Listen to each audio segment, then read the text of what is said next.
So I still have my photo that I was working on last time, and if I go back to my radial adjustment and click this, we can see that part of what was edited is the sky above this hill.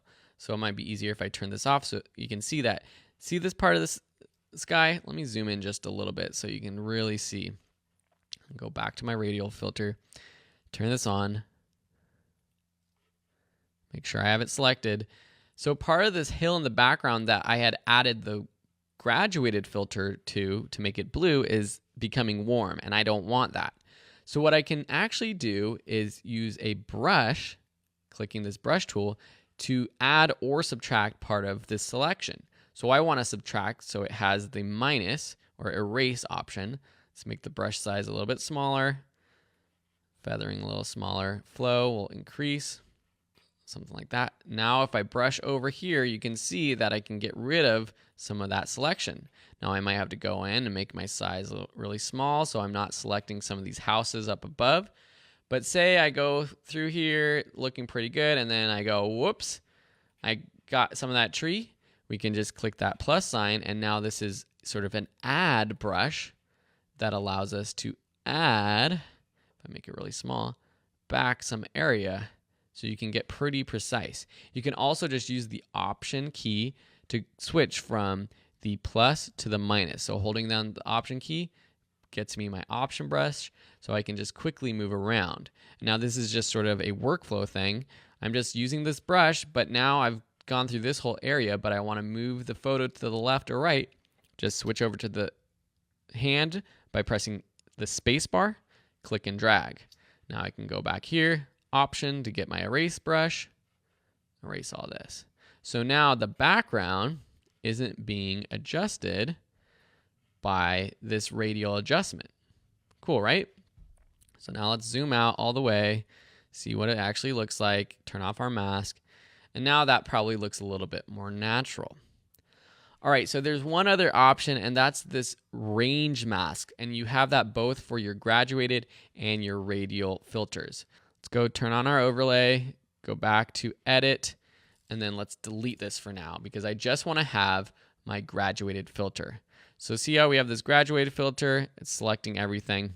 What if we only want to pick a specific color or luminance to adjust? What we can do, let's turn off this mask. What we can do is turn on the range mask for color or luminance. So if I do by color, then what I can do is pick a specific color in this image to edit. So click this eyedropper, then click in my image to these mountains, for example. Now, let me reset these settings so we're not having any adjustments done yet. So what it's done is selected the original color of these mountains, the gray. If I turn on my mask, you can see that it's more or less selected the mountains without the sky, which is what I want. If I just want the sky, then I would click the color, the eyedropper, and click in the sky, and see how it adjusts the sky now? So now I can go in here, I can make the sky really warm. Let's turn off my mask so we can see. Say we want the sky to have that dehaze, but we don't want the mountains in front of it to have the dehaze.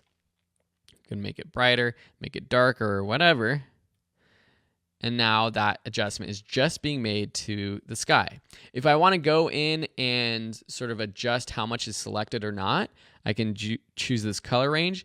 Decreasing it gets very precise with the colors that are selected. Increasing it selects more. It did a pretty good job when it was at 50 there.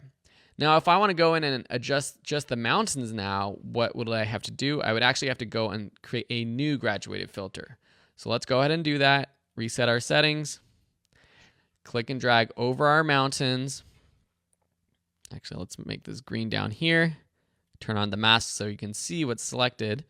Now, with the range mask turned on to color, let's go ahead and pick the blue of the mountains. So now this is cool because it selects some of the blue in these foreground mountains in front that we were selecting before. If we want to get more specific, we can drop down the color range, turn off our mask, and now we can adjust the mountains. Say we want the mountains to be more blue or more purple. Purple Mountains Majesty. That's a American song, if you don't know. Turn on some dehaze and adjust the mountains separate from the background. Now, this is getting a little bit wacky, a little bit unrealistic, but hopefully you can kind of see by now that using the range mask options, you can select specific colors and or brightnesses. So if we take the radial filter, reset all our settings, and then just click and drag around. Let's move this around here. Turn on the mask so we can see that we're selecting the inside. If we turn on our range mask to luminance, what if we just want to select the bright part of this image or the selection? We can take this left side of the luminance range and drag it to the right, so it's just picking the highlights. If we keep this to the left and drag the right side down, we're just selecting the shadows of the selection. And the smoothness will sort of blend it in or make it more harsh if you really want to be particular about what you're selecting. And now what we're doing is adjusting just that selection within this radial filter.